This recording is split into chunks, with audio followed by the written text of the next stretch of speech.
Hello and welcome to my YouTube channel. I'm going to show you guys on how to make these ruffles, so let's get right into it. Once you've made your piece, so say this is a top or a bag or anything like that, a scarf or anything, you're going to then set it aside. Whatever crochet hook you used, I used a 4.5 millimeter crochet hook for this project. These are double crochet stitches, which this is what I usually use for my pieces, so I know that I can weave through the stitches no problem. But we're going to use a 5.5 for our ruffles. That's just what I tend to do, I think, because I don't know, it's just easier to weave in through the stitches when there's a larger hook and it makes everything look a certain way.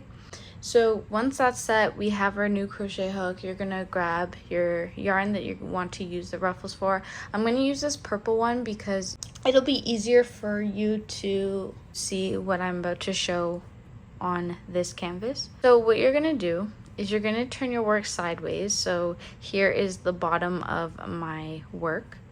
I'm going to just poke from the back of my work to the front. So from the wrong back side to the right front side. I'm going to wrap my yarn on my hook like so. And I'm just going to pull it through the end there so that the end is now on this side. I'm now facing like the side of my panel. So here is the bottom of my work. So this is the side. And now I'm gonna kind of rotate it this way. It just makes it a little bit more comfortable for me to do this. So what I'm gonna do now is I'm gonna poke my crochet hook. So this is the first stitch. So we just brought this yarn through the middle of the first stitch and the second stitch. So what we wanna do with our crochet hook now is put it underneath that second stitch, okay? We're going to wrap the yarn like this on our hook, and we're just gonna pull it back underneath. With that one loop on our crochet hook, we're gonna wrap that yarn around our hook and we're going to pull through that one loop. Once we pull through that one loop, we're going to repeat by going under the third stitch. And we always want this string on this side of our work, not on this side. Okay, so now that we're under the third, we're gonna wrap that yarn around. We're gonna pull it under. And now we have two loops on our crochet hook. So we're gonna wrap that yarn around and pull through both of those loops. So basically we're making single crochet stitches throughout this whole project really, like so. So I'm going under, wrapping around, pulling back, wrapping around, and pulling through the two. So I'm going to continue doing that through all the stitches here, and I'll meet you once we're at the end. This is the bottom of my work. I'm still facing it kind of like upside down, but I'm going to turn my work sideways. You can always angle your project around whichever feels comfortable. But now what we're going to do is I'm just going to move this for a second. We're going to move from this row to the second row here. Okay, so we have row 1, row 2, row 3, row 4, etc., etc. So we want to move into the second row. So what we have to do is kind of like angle our crochet hook from the bottom row to that next row. Do the same thing that we do, like so. So I kind of angled it, and then I'm just going to turn my work around fully facing the bottom, and I'm just going to make sure that we're going into that second stitch, and in the middle, like I want to make sure that I'm now going in the middle of that first stitch of the second row and the second stitch. So I'm going in the middle there, making sure that my yarn is always on the right side here. So this is what we have right now. We're going into the second row in the middle of the first and the second stitch, making sure that our yarn is on the right side. We're going to wrap that yarn around our hook, and we're going to pull through, and then we're going to wrap that yarn around again and pull through too.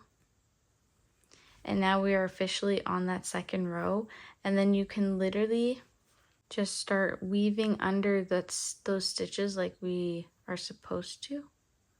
I just finished the second row. So as you can see, the rows are quite close together since it's just one row here and then I went to the next row. But sometimes I would skip a full row and go to this row, which makes it a little bit thicker, which once you do your ruffles, there might be a little bit more space in between if you skip a row. So I'll show you what I mean. Kind of get it up in an upward motion because we're switching into the top row. And then I want to skip this row, so then I would go in the middle of that first stitch in the second loop.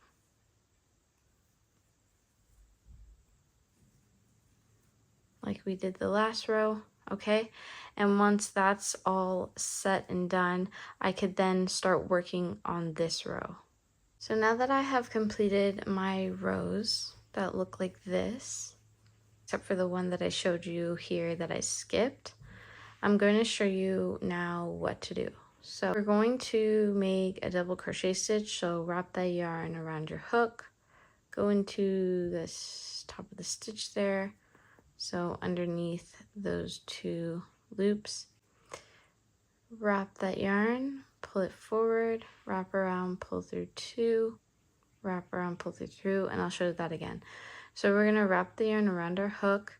Into the same spot, we're going to do the same double crochet stitch. So you're going to go under there, wrap that yarn around your hook, pull through with 3 loops on your crochet hook, wrap the yarn around, pull through 2, wrap around, pull through 2. We're also going to do that again. And then you're going to do another 3 double crochet stitches into the next spot here, especially when you're adding 3 into one spot. So I'm just going to continue doing that. Okay, so I just finished my last double crochet stitch of that row, and now you can see what it looks like. I had to switch into my blue yarn because I ran out of the purple yarn. The thing to remember is that you'll need a lot of yarn for this project, because the ruffles do take up more yarn than any other part of the project there. And then I could tie in that. But how cute and awesome is that? So thank you guys so much for tuning into my video. I hope that you have a lovely day, and subscribe for more. I'll catch you guys later. Bye.